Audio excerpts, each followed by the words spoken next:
Hello everyone, welcome back to the Tutorial Millennial YouTube channel. On today's video, I'm going to show you how to update your resume in LinkedIn. So the first thing that you need to do is open the LinkedIn app first. So in this case, for example, you want to change your resume into the recent one while you applying for a job. So you just need to go to the jobs that you want to apply to first.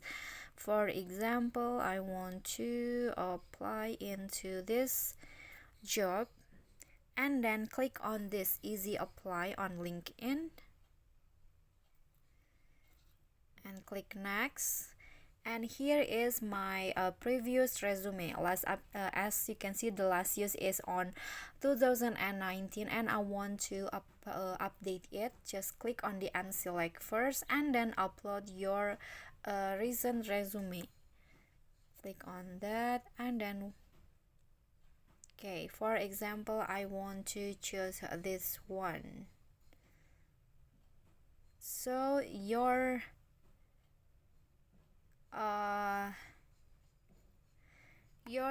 CV will be your resume will be uploaded. There are two resume in here, and you just need to click on select the old one and then click on select on this.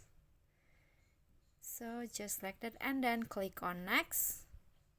And here you can just fill in the question that the employer needs you to fill in first, and then click on review. Okay, so just like that, that is how you can update your resume in LinkedIn. Thank you so much for watching. Don't forget to click like, leave a comment, and subscribe our channel. I'll see you all in the next video. Bye bye.